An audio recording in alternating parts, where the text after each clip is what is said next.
शांति। आज 16 जनवरी 2025 है। बाबा ने मन मना भव के मंत्र को बहुत शक्तिशाली मंत्र बनाया है और बताया है, और इस मंत्र के शक्ति के आधार से हम अन्य आत्माओं के मन के भावों को, मन के संकल्पों को स्पष्ट रूप से जान सकते हैं। तो उसकी विधि क्या है?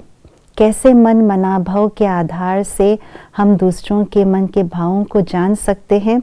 आज का स्लोगन स्पष्ट कर रहा है इस बात को। तो आइए सुनते हैं आज का स्लोगन। औरों के मन के भावों को जानने के लिए सदा मन मना भव की स्थिति में स्थित रहो।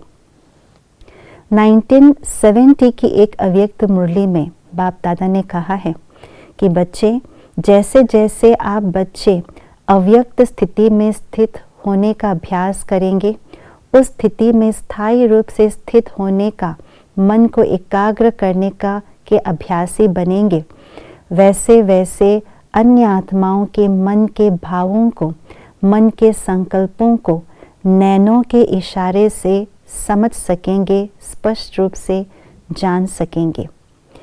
बोलने की और कहने की आवश्यकता नहीं है, सिर्फ दृष्टि दी और उस दृष्टि से समझ जाएंगे कि उस आत्मा का भाव क्या है, सामने वाले आत्मा के मन में क्या संकल्प उत्पन्न हो रहे हैं।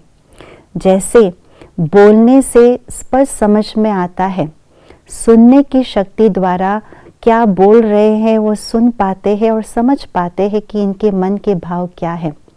यह आवाज़ की दुनिया का एक माध्यम है, परंतु बाबा ने कहा अव्यक्त स्थिति से हम मन के भावों को, जिसको बाबा कहते हैं रूह के रूहान, मतलब संकल्पों की भाषा को समझ पाएंगे, सुन सकेंगे और स्पष्ट रूप से जान सकेंगे।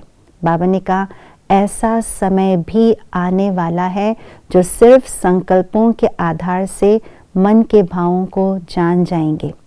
जिस तरह से हम बाप दादा के समक्ष जाते हैं और मन में कई बातें होती है कि बाबा को ये कहेंगे, ये बातें सुनाएंगे, परंतु जैसे ही बाप दादा के समीप जाते हैं, सम्मुख जाते हैं, तो हम बोलने से पहले बाबा हमारे मन के भावों को जान लेते हैं, समझ लेते हैं, और उसी के आधार से बाबा हमें शिक्षाएं देते हैं या मुरली चलाते हैं। तो ये क्या है? बाबा की अव्यक्त रूप की जो शक्ति है, उसके आधार से बाबा ने हमारे मन के भावों को जाना। ठीक इसी प्रकार से बाबा ने कहा कि मन के भावों को जानने का कोर्स उठाओ।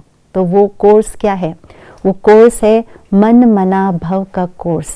मन मना भव अर्थात मन को एक बाबा में लगाना। जब हम मन को एक बाबा में लगाते हैं तो मन के तार एकाग्र हो जाता है। कोई भी डिस्टर्बेंस हमारे मन के तार को डिस्टर्ब नहीं करते हैं। अगर मन मना भव की स्थिति में स्थित नहीं होते हैं तो अलग अलग आत्माओं के जो वाइब्रेशन है, वो वाइब्रेशन हमारे मन के तार को डिस्टर्ब करते हैं। इस कारण से उन आत्माओं के मन के भावों को जान नहीं सकते हैं।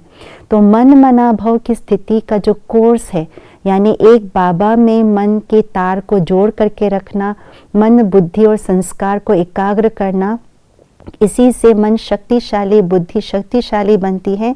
कोई भी वाइब्रेशन हमारे मन को डिस्टर्बेंस में नहीं लाते, तभी हम अव्यक्त स्थिति में स्थित हो पाते हैं और उसी स्थिति से अन्य आत्माओं के भावों को सहज रूप से जान पाते हैं।